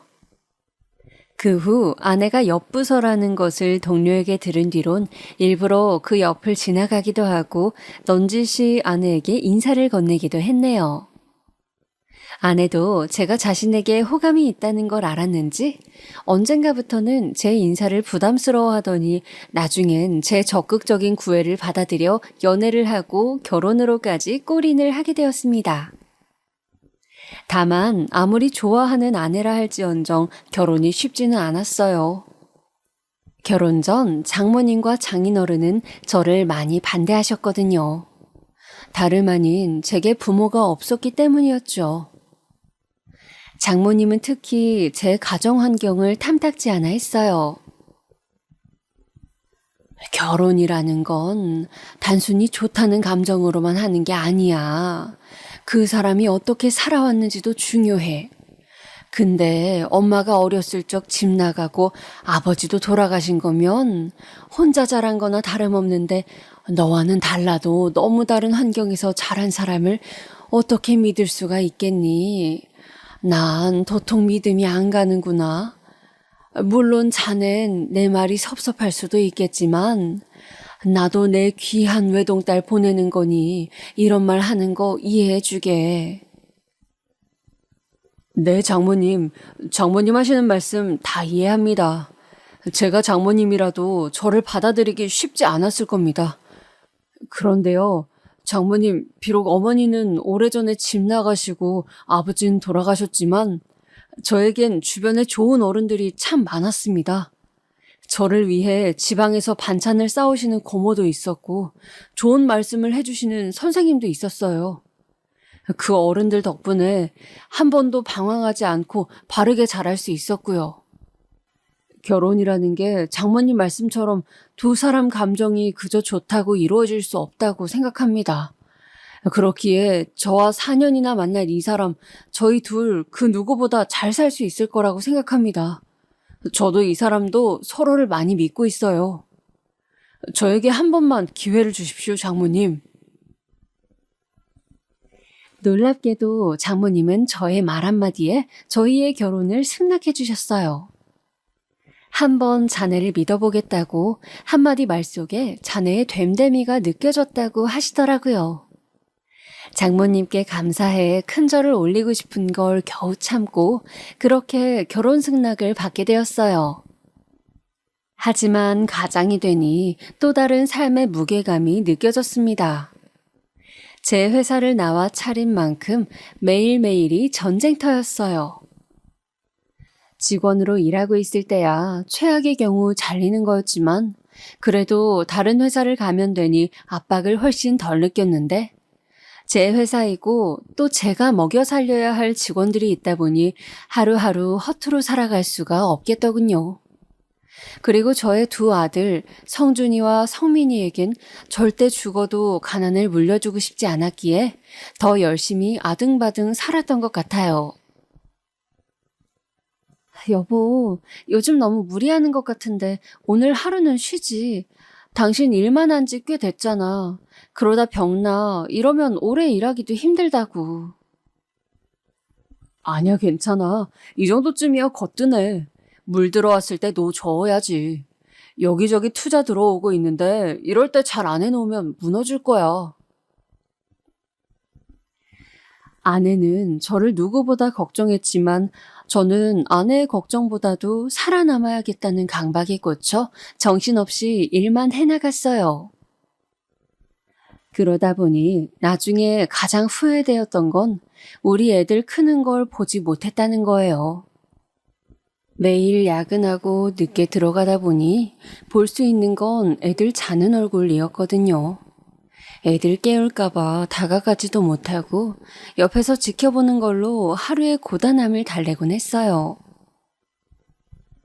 성준아, 성민아, 이 아빠가 꼭 성공해서 우리 성준이, 성민이한테 세상에서 가장 자랑스러운 아빠가 될게. 꼭 그럴게. 전 그렇게 말하며 아이들의 머리를 쓸어주곤 했습니다. 모르겠습니다. 제가 당시 매일 그런 생각을 했던 이유는 아마도 아버지의 가난이 제게는 많이도 상처였기 때문일 거예요. 가난 속에서 아이들이 자라면 어떻게 되는지, 상처를 입고 자라는지 누구보다 경험으로 잘 알고 있었기 때문에 그러했지요. 그러다 사건이 일어나게 된 건 바로 전년도였어요. 잘 나간다고 생각했을 때쯤 회사가 무너지고 만 것이죠.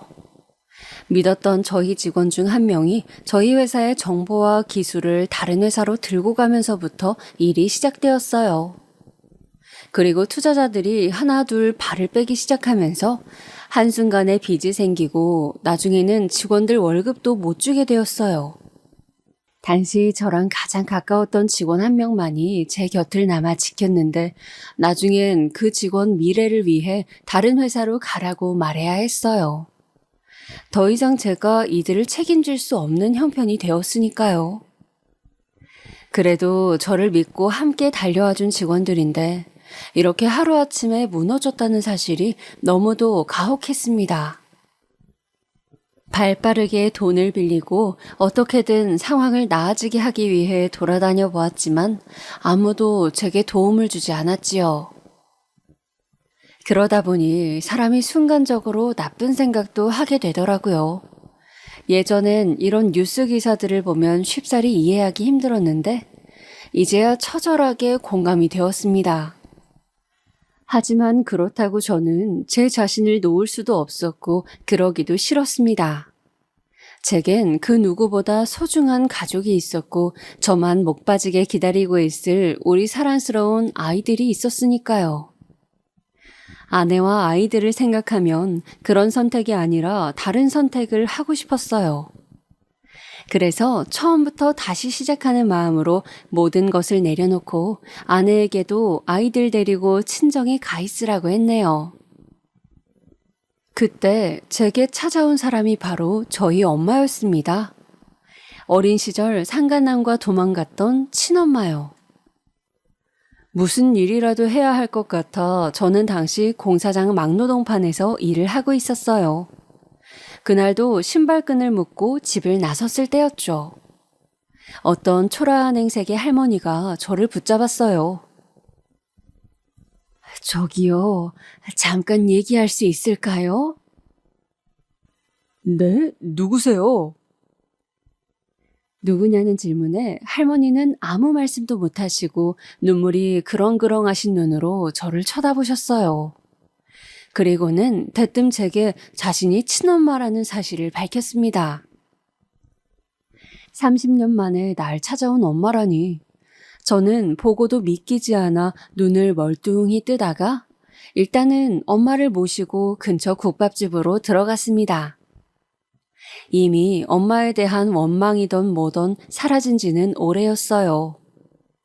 차라리 없는 사람이라고 생각하고 살았으니까요. 그런데 막상 이렇게 허름한 모습으로 나타나 허겁지겁 국밥을 먹는 모습을 보니 도대체 왜 날 찾아왔을까 싶더라고요. 어머니는 국밥을 반 정도 먹더니 천천히 이야기를 시작하셨어요. 30년 만에 나타난 어머니가 던진 말은 참으로 뜬금없었는데요. 내가 갑자기 나타나 놀랐지? 실은 내게 부탁할 일이 있어서 왔단다. 부탁이요? 내가 암이라고 한다. 당장 수술을 해야 하는데 수술비가 없어 어찌해야 할지 모르겠구나. 내게 어려운 부탁일 거 안다. 근데 부족한 돈을 메꿀 방법이 없어서 수소문을 해 널 찾아왔단다. 어머니는 자신이 암이라며 수술비 100만 원이 부족하다고 말씀하시더라고요. 행복하고 편안하게 사시기나 하시지 왜 100만 원도 없이 나타나신 건지 순간 가슴이 미어지면서 깊은 고통이 느껴졌습니다. 그 순간 저는 저를 버리고 떠난 어머니의 모습이 생각났고 하염없이 어머니를 기다리던 어린 날 제 모습도 생각이 나 자리를 박차고 뛰어나왔습니다. 근데 뒤에서 어머니가 저를 붙잡으시며 하는 말이 또다시 한번 제 뒤통수를 강하게 후려쳤어요. 내가 너를 떠난 게 아니다. 네 아빠를 도저히 견딜 수가 없었어. 그래서 떠난 거야. 그게 무슨 말이에요? 네 아버지가 나를 너무 많이 때렸다. 너까지 위험할 정도로. 나쁜 말도 많이 하고 나는 견딜 수가 없었어. 그래서 널 놓고 도망쳤어. 너에게 가고 싶어도 갈 수가 없었어. 네 아버지가 너무 무서웠어. 너의 할머니도 그렇고 모두 네 앞에 나타나면 죽여버리겠다고 협박했다. 이제 와서 수술비 얻어내기 위해 그런 거짓말 하시면 좋으세요? 어이가 없기까지 했습니다. 아무리 그래도 돈 100만 원에 아버지까지 모욕하는 이 여자를 어머니라고 받아들이기도 싫더라고요. 그런데 어머니는 끝끝내 제게 핸드폰 번호가 적힌 종이를 쥐어주곤 떠나더군요. 언제든 연락하라면서요. 웃긴 건 마지막까지 어머니의 얼굴이 내내 잊혀지지가 않았어요. 100만 원이 없어 저를 찾아올 정도라면 그만큼 어려운 상황이라는 건데 여기서 제가 돈을 주지 않으면 천륜을 저버리는 짓이라는 생각이 들었어요. 그래서 저는 어머니에게 연락해 계좌번호를 알려달라 했고 100만 원을 송금했어요. 어머니에게선 고맙단 인사가 왔지만 저는 거기에 답장하지 않았어요. 나중에 부고 소식이 왔지만 장례식도 가지 않았어요. 어머니의 마지막을 굳이 보고 싶지 않았습니다. 그렇게 몇 달이 흘렀을까 어머니를 만난 일을 잊기 위해 부단히 노력하며 일만 하고 있었는데요. 저에게 낯선 번호로 연락이 한 통 왔습니다. 중년 남성의 목소리였는데 그 남자는 저를 꼭 만나길 원했습니다. 절 간절하게 찾고 있기에 일단은 나갔는데 그 자리엔 2명의 남자가 있었고 2사람은 자신들을 어머니의 자식이라고 소개했습니다. 아마도 재혼한 뒤 낳은 자식 같았지요. 2사람은 얼마 전 어머니가 돌아가셨다는 소식을 전하며 저에게 통장 하나를 건네더라고요. 이게 무슨 돈이죠? 어머니께서 성철 씨에게 전 재산을 주시라고 하셨어요. 저한테요? 네? 통장엔 정말이지 엄청난 금액의 숫자가 찍혀 있었어요. 제가 놀라 바라보니 그 자식이란 사람은 주머니에서 하얀색 편지지 한 장을 꺼내었어요. 저희 어머니가 편지를 한 장 남겼어요. 이걸 보시면 이해가 빠르실 겁니다. 저는 망설이다 천천히 편지지를 펼쳤어요. 성철아, 엄마야. 갑자기 네 앞에 나타나 많이 놀랐지? 엄마는 너 만나고 돌아오는 길에 얼마나 감격스럽고 기뻤는지 모른다. 마지막 가는 길 우리 아들 한번 보고 갈 수 있어서 말이다. 평생 볼 거라 생각 못했는데 재혼하고 나선 부모 자식 인연 여기까지인가 보다 하고 살았는데 이렇게 널 보니 그동안 왜 널 찾아가지 않았는지 무척 후회가 되더구나. 이런 말 믿지 않겠지만 엄마는 널 많이 그리워했단다. 널 단 하루도 잊어본 적이 없었어. 너무 어린 널 그 나쁜 사람에게 남기고 떠났을 때부터 지금 이날까지 말이다. 엄마 없이 힘들게 자랐을 널 생각하면 너무 미안해 하루에도 가슴이 몇 번씩 찢어졌다. 이제와 너에게 용서를 빌 주제도 못 된다고 생각해. 다만 이 돈으로 그동안의 빚을 조금이라도 갚고 싶구나. 나를 용서하지 말아라. 성철아, 그리고 잘 자라주어 너무도 고맙다. 아들, 마지막으로 너에게 100만 원을 빌려달라고 했던 건 너를 시험해보고 싶었단다. 그런 못난 엄마의 마음도 용서하지 말으렴. 미안하다, 아들. 눈물 자국이 담긴 편지엔 어머님의 진심이 적혀 있었고 저도 모르게 그만 따라 울고 있었습니다. 어머니의 또 다른 자식은 함께 눈물을 훔치며 말했습니다. 어머니는 한평생 성철 씨를 그리워하셨어요. 저희에게 숨기고 싶어 하셨지만 늘 들키셨죠. 그리고 일을 정말 열심히 하셨어요. 나중에 성철 씨를 찾고 싶다고 하면서요. 저희 때문에 성철 씨를 찾진 못했지만 어머니는 성철 씨 사진을 지갑 속에 넣고 다니셨을 정도로 보고 싶어 하셨답니다. 저희가 어머니 배 아파 낳은 자식이 아니었지만 친자식처럼 정말 잘해주셨고 저도 어머니의 마지막 의사를 존중해드리고 싶어 전 재산을 넘기는 거에 찬성하게 되었습니다. 그러니 이 돈 받아주세요. 저는 편지지를 가슴 주머니에 넣고 통장을 받은 후에도 한참이나 울었습니다. 그리고 서둘러 고모에게 갔어요. 사실을 확인하고 싶었지요. 고모에게 찾아가니 고모는 화들짝 놀란 얼굴로 제 엄마가 남긴 편지를 보다 이내 모든 사실을 시인했습니다. 그래, 맞다, 성철아. 맞아. 우리 오빠가 네 엄마한테 너무 모질게 굴었어. 나도 알고 엄마도 알고 다 알고 있었어. 그래서 나는 네가 엄마 없이 큰 게 너무 불쌍했어. 어린 너에게 오빠 욕을 할 수는 없었지만 진실을 밝힐 수는 없었지만 나라도 너에게 잘해주고 싶었어. 저는 나중에 가족들과 함께 어머니가 모셔진 곳을 찾아갔습니다. 어머니의 돈으로 회사도 일으켰고 가족들도 다시 건사하게 됐으니 이 감사한 마음도 전하고 오랜 시간 어머니를 미워한 마음도 털어버리고 싶었어요.